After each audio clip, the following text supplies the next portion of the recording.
दूल्हे की भाभी लाई है दुल्हन का जोड़ा। मोहल्ले की मंथरा ने तानों का तीर छोड़ा। सालियां मिलकर दौड़ा रही है दिमाग का घोड़ा।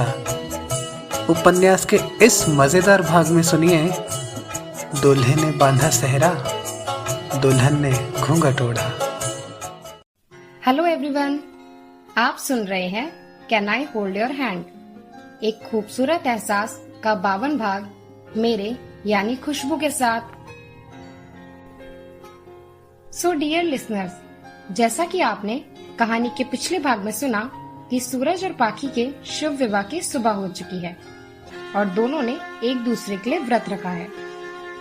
पाखी के यहाँ भवन में चाक पूजन और भात भरने की रस्म हो रही है और सूरज की तरफ होटल में मजेदार बातों के साथ नाश्ता किया जा रहा है। प्रीतम और हरीश ने जूते बचाओ प्लान बनाया है और इधर चलकर देखते हैं कि जूते चुराओ मिशन पर वैशाली काम कर रही है या नहीं। रानी के आ जाने से लड़कियों की महफिल में 4 चांद लग गए थे। वो जल्द ही वैशाली और प्रीत की दोस्त बन गई। अब सभी लड़कियां मिलकर अपने नए नवेले जीजा जी के जूते चुराने का षड्यंत्र रच रही थी। बाकी सबकी बातें सुनती हुई गद्दे पर बैठी थी और रानी उसके नाखूनों पर डिजाइन बना रही थी। ये तो बहुत सुंदर है, पाखी ने कहा। मैंने अभी कुछ दिन पहले ही सीखा है, रानी ने बताया। मम्मी तो पीछे ही पड़ी रहती हैं, ये सीख वो सीख। वैशाली ने कहा, जब मैं अहमदाबाद आ जाऊंगी तो मुझे भी सिखाना। रानी शर्मा कर बोली, मम्मी तो मेरे लिए लड़का देख रही हैं। ओह, तब तो मुश्किल है यार, वैशाली ने उसे चिढ़ाया। तुम लोग बस टाइम पास करती रहो, कब बनाओगी प्लान? प्रीत ने झिड़की दी। अभी बनाते हैं डार्लिंग, वैशाली ने सबको पास आने को कहा। उसके दिमाग की दाद देती हुई प्रीत बोली, एकदम नया आइडिया है, रानी ने कहा। और वो लोग तो सपने में भी नहीं सोच सकेंगे कि जूते कब गायब हो गए।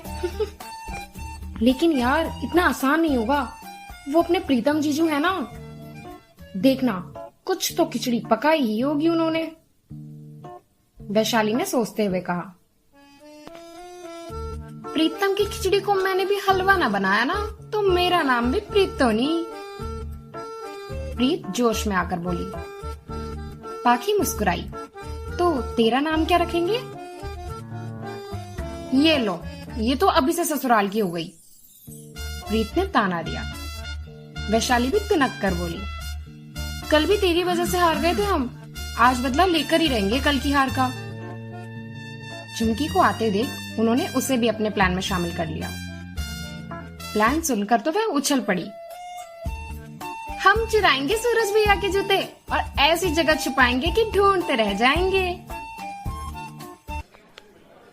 नीलम भी तैयार होकर आ गई थी और अब सबके साथ दोपहर का खाना खा रही थी।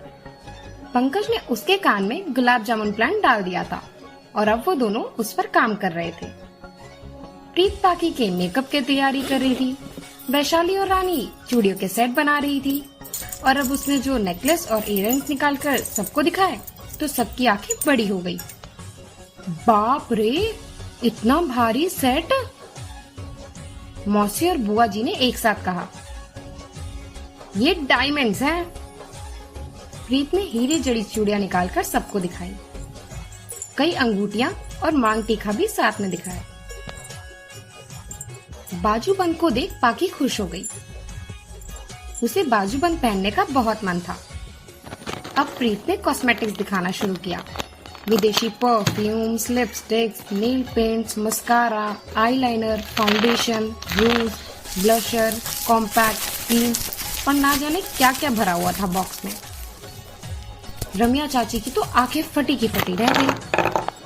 अम्मा जी ने तो कभी इतनी चीजों को देखा ना था, ना कभी इनके नाम सुने थे। वह भी दांतों तले उंगली दबा रही थी। जरूर मेरी लाडो ने पिछले जन्म में कोई अच्छे कर्म किए होंगे जो इतने सुख पाएगी। सब किस्मत का खेल है, रम्या चाची बोली। सभी औरतें और लड़कियां ससुराल से आई चिकनी कोतली देख रही थी। यही नाम था इस रस्म का, जिसमें ससुराल से आया सामान दुल्हन को भेंट में दिया जाता है। अरे भाई, अपने दूल्हे की भाभी को कोई लस्सी वस्सी पिलाओ, उसकी कुछ खातिर बातिर करो, मौसी ने कहा। उनका इशारा समझ प्रीत बोली, हाँ हाँ, अभी तो मैं लड़के वालों की तरफ से हूँ, लाओ भाई, अब भूख लग गई है। अम्मा ने उसके सामने भुने हुए काजू और पिस्ते रख दिए। रानी को कुछ याद आया, वह बोली, असल चीज तो आपने दिखाई ही नहीं, दुल्हन का जोड़ा कहाँ है? सब महिलाएं बोली, हाँ हाँ, वो तो दिखाया ही नहीं। प्रीत ने अपना दूसरा सूटकेस खोला और एक फैंसी बैग निकाला। जोड़े के बाहर आते ही रानी ने प्रतिक्रिया दी, वाओ, नाइस। मैरून रंग का जरीदार लहंगा, ओढ़नी और ब्लाउज बहुत ही आकर्षक लग रहे थे। किसकी पसंद है? रानी ने पूछा। हमारे जीजू की, नीलम ने कहा। मानना पड़ेगा भाई, लड़कियों की पसंद का खूब पता है जीजा जी को। आने दो, पूछती हूँ कितनी लड़कियों की संगत में रहे हैं। रानी ने मजाक किया, पर पाखी का चेहरा यह सुन उतर गया। मौसी ने रानी को झिड़कते हुए कहा, कुछ भी मत बोला कर, कितनी बार बोला है तुझे, बात करना सीख। रानी का तो सबके सामने कचड़ा ही हो गया। वैशाली ने उसका मुंह ठीक करने के लिए मजाक किया।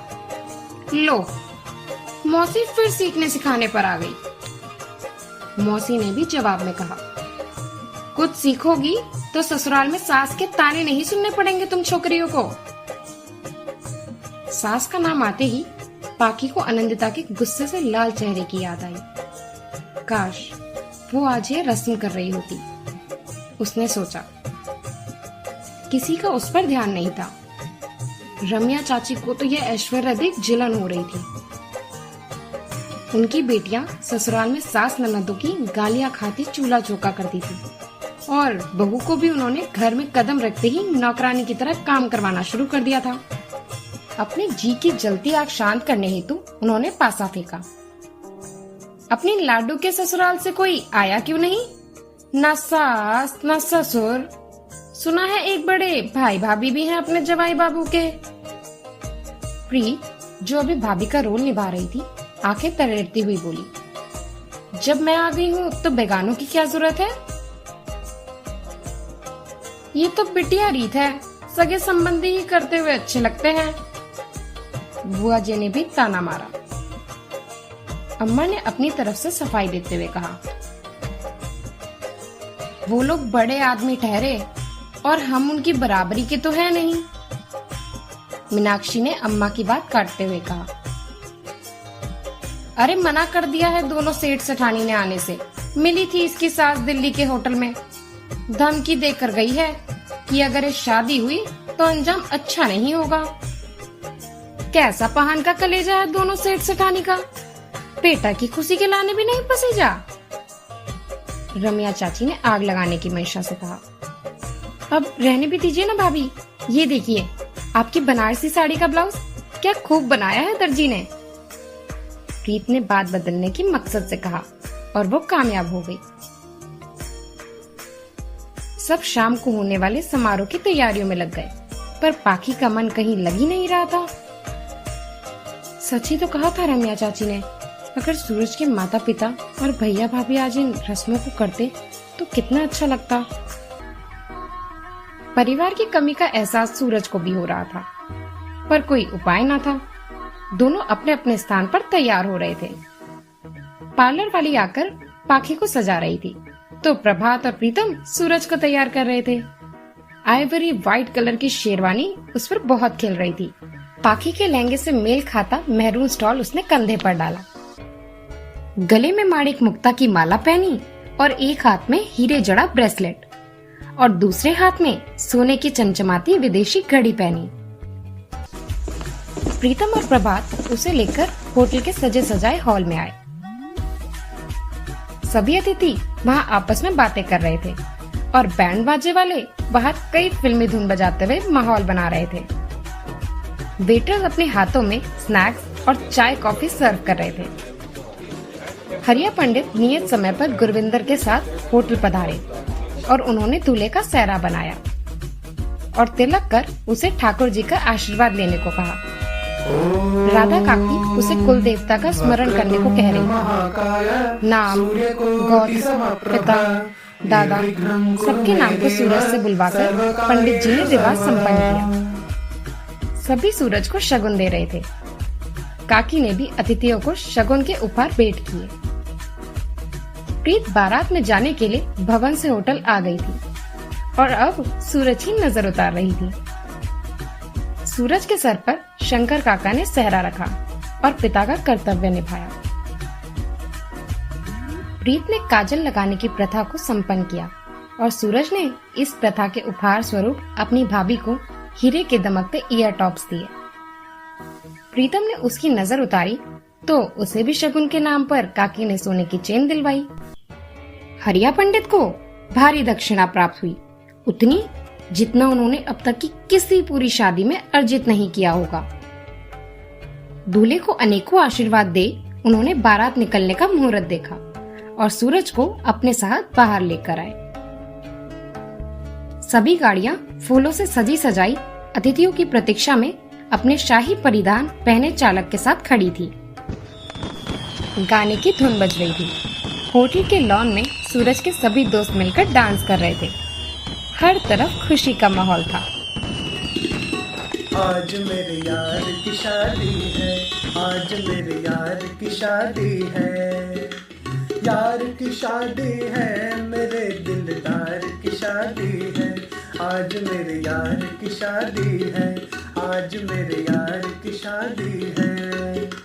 लगता है जैसे सारे संसार की शादी है, आज मेरे यार की शादी है, आज मेरे यार की शादी है। डांस करने के बाद सूरज को छत्र के नीचे से ले जाकर गाड़ी में बैठाया गया। प्रीतम ने हरीश को सूरज के साथ बिठाया और खुद ड्राइवर की साइड वाली सीट पर जम गया। और लोग भी दूसरी गाड़ियों में बैठे और गाड़ियां एक एक कर होटल से रवाना हुई। सभी गाड़ियां धीरे धीरे चल रही थी और बैंड वाले रोशनी के लोगों के साथ चलते हुए फिल्मी धुन बजाते ही जा रहे थे। हरिया पंडित ने राधा कृष्ण मंदिर के सामने सभी को रुकने के लिए कहा और वहां भगवान का आशीर्वाद ले सूरज दूल्हा बना अपनी मंजिल की तरफ रवाना हुआ। प्रीत और प्रीतम दोनों प्रशांत को पल पल की खबर दे रहे थे।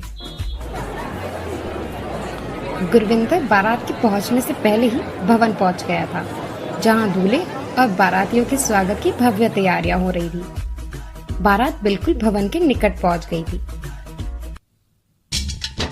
बैंड बाजे वालों की ध्वनि सुन भवन में कोलाहल और बढ़ गया। बारात आ गई का शोर हुआ। शोर सुन पाखी के दिल की धड़कनें तेज हो गई। इधर कार में बैठा सूरज पाखी को दुल्हन बनाने के लिए पल पल बेचैन हो रहा था और उसकी बेसब्री चरम पर पहुंच चुकी थी। तेरा नाम लिखा है मेरे हाथों की लकीरों पर, यकीन हो चला है अब कुछ कुछ मुझे तकदीरों पर। पाखी और सूरज की मंजिल करीब है दोस्तों, अब प्रतीक्षा है उस पल की जब दोनों का आमना सामना होगा और वे सदैव के लिए विवाह के अटूट बंधन में बंध जाएंगे। तो विवाह की इन्हीं पवित्र रस्मों में सम्मिलित होने के लिए अगला भाग अवश्य सुनिएगा, यहीं कनेक्टिंग ड्रीम्स पर, जो दे सपनों को पंख। लाइक, शेयर, कमेंट और सब्सक्राइब करके अपना प्यार हम तक जरूर पहुंचाइएगा। धन्यवाद।